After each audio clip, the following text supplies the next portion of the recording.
If you're new in town or just new to this whole podcast thing, you're tuning in to Law by Night, the podcast that discusses all things vampiric with no fear of breaching the Masquerade. In this episode, we shall explore life inside the western undead cities of the Shadowlands outside of the walls of Stygia, as well as the Legion, Renegade, and Heretic Factions.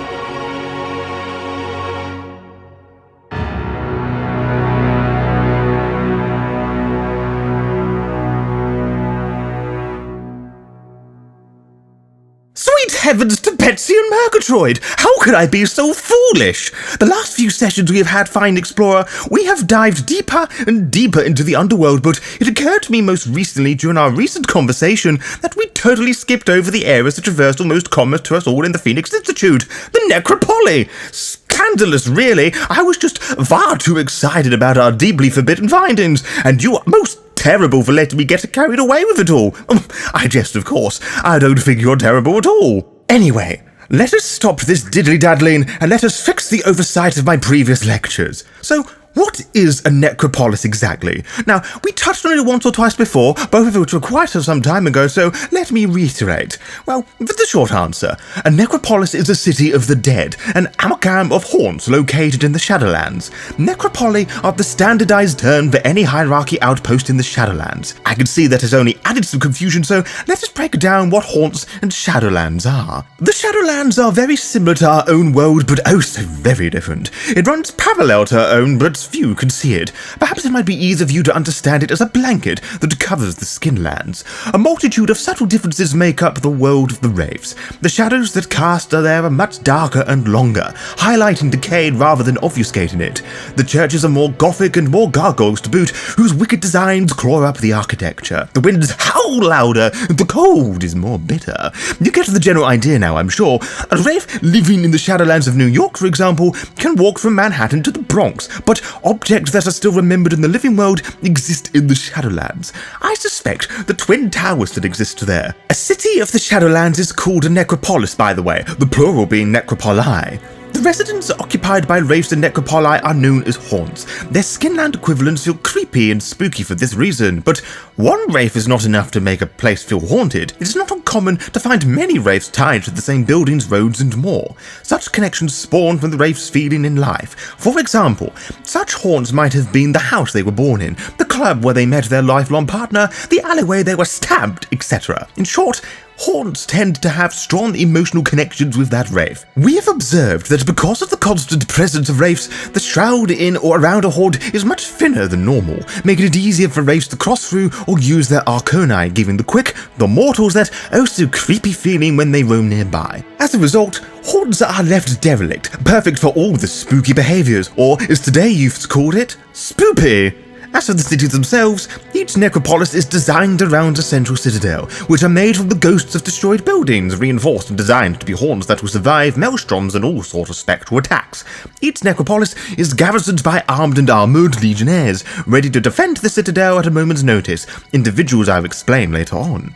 We have found that they, the necropoli, claim authority over the Shadowlands of an entire city, though there are some exceptions. For example, Brooklyn before it was absorbed by New York, despite having its own citadel. Since then, we have learned there has been a constant bureaucratic war between the New York and Brooklyn citadels as they work out who controls who. Same nonsense, different life really. Regardless, if you are inside the walls of the necropolis, you are considered to be under the authority of the necropolis in question. Of course, not all necropolis are created equally, and neither are the legion representation to be found. Some necropoli may have presence from all the legions or just one or two. In case I haven't been all that clear, it is the legions that form the backbone of Stygia's ruling hierarchy. All Wraiths belong to one of these legions, as we've discussed often during our little chats. It's not uncommon for legions to squabble and fight over more ambiguous cases, such as an assisted suicide, for example. These could be decided via combat, be it ones based in a courtroom or physical musical, or even just as simple as a coin toss. It really depends on the mood the Legion in question is in and how desperately they want you. As you know, the Legions are ruled by Death Lords, who hold the ultimate responsibility for the actions of followers and troops. Their ultimate purpose is to guide the Legions in the maintenance of the Stygian Empire as the Underworld's chief bastion against the forces of oblivion. It may seem simple for leaders with probably thousands of years of experience in their favour, but they are ultimately people and have fallen to the same petty things we all desire. They are individuals ruled by power, recognition, and the desire to fill the absent throne of Charon, which causes just as much conflict as their differing policies. Similar comments can be made regarding the Anacreons, who hold the highest rank in a Necropolis, with the only thing that exceeds them are the Death Lords in Stygia, so the Anacreons wield a lot of power. Why, yes, they are so named after the important Greek lyric poet of the same name. Good of you for noticing. Why the resemblance? Well, no one really knows, but if I were to make a cheeky hypothesis, it could be that he was the first person to have such a title and it happened to be named after him. The balance of the Anacreon's power will shift depending on Legion presence, alliances, and the political prowess of the Anacreon themselves. Whilst they are meant to be distant from said Legion politics, they often find themselves bedfellows with it. It is the Anacreon and their council, consisting of others of every Legion bar members of the Legion of Fate, who purposely stay out of politics, that directs policy in times of peace and defense during the events of the wars and maelstroms that occur. Beneath the Anacreons in a military sense are the Overlords, serving as the second of command in a city of the representing Legion. In large citadels, there are more than one, but one Overlord is the norm. Overlords oversee day-to-day responsibilities pertaining to their Legion, making policy decisions, organising patrols, and giving orders to lower-ranking Legionnaires, the most basic type of military ranks. Regents and Marshals are very similar independent roles, but differ in scale. Marshals take over small domains outside the larger citadels. They control several patrols and their corresponding Centurions, and answer directly to the Legion's Overlord.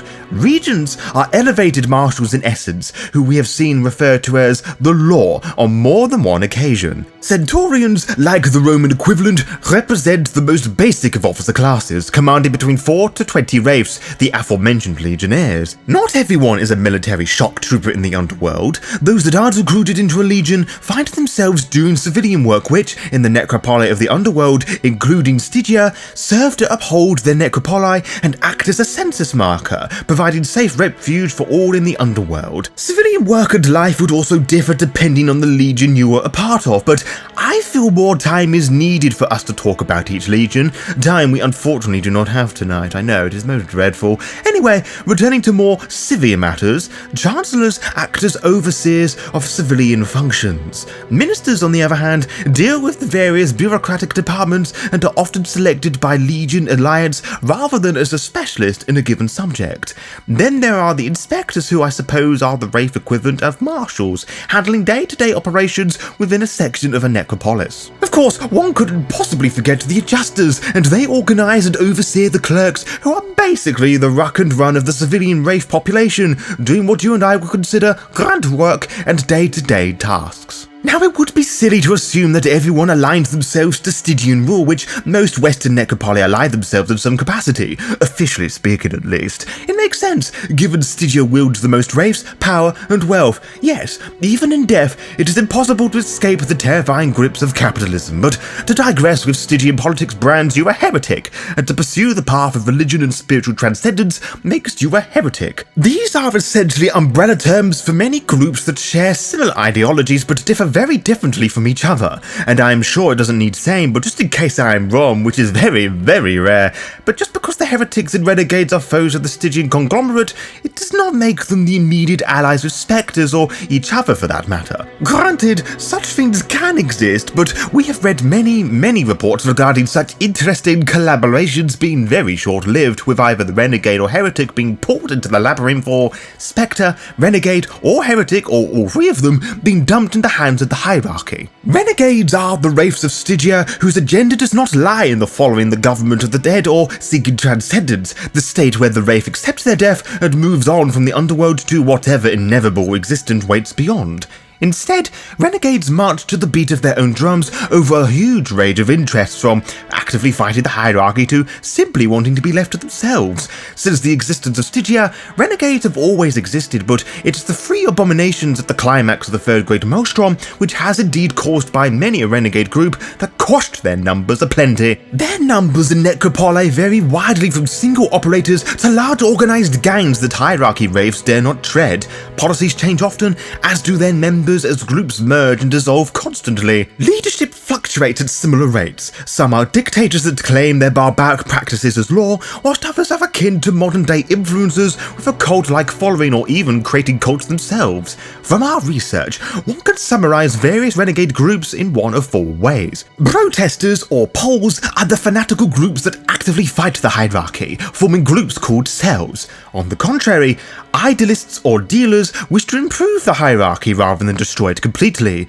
Their coteries, for lack of a better word, are called blocks, which is the absence of the letter K, because nothing says edgy rebellion than incorrect spelling and the absence of letters. Outlaws, or cons, indulge in illegal trades. As you might have guessed, they travel in bands. Finally, there are dropouts, or AWOLs, who just simply ignore Stygian society and take their own afterlives in their hands, forming communes. Most renegades exist outside Stygian protection, in the Wildlands between Necropolis, whilst others lie in enemy lines, hiding in plain sight, waiting to strike when the hierarchy least expected.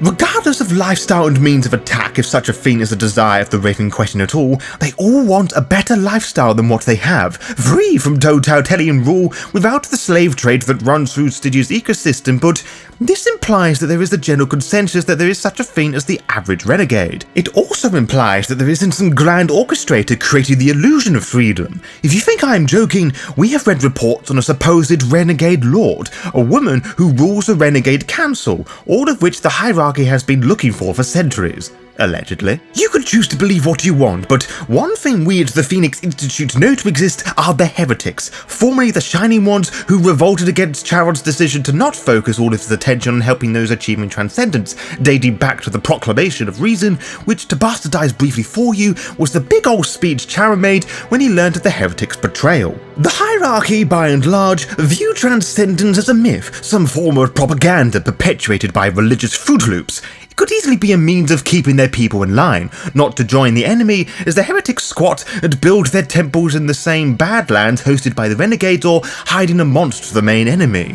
When viewed like this, heretic underworld is far less a religious title than it is a political one. It's interesting to think of their existence, isn't it, Explorer? Wraiths are tangible entities that exist in one definition of the afterlife, and yet religion exists, only they are more cultic in organisation, a term I use very loosely for ghosts that ponder on wraithly existence. They spend more time squabbling with each other than deciding on a unified voice. You can hardly blame them, though. If they are wrong, oblivion will be there and the makers of billions of innocent wraiths, and you can imagine that heavy weight is just too much to bear on the already fragile soul of the heretics. Some of these cults are rigid in structure, others are more charismatic leaders, similar to how I described a potential renegade leader earlier on. Some are more ecstatic, believing pure emotion is transcendence. We are aware of many of these cults that populate the Shadowlands, but allow me to present to you with four I totally pulled at random.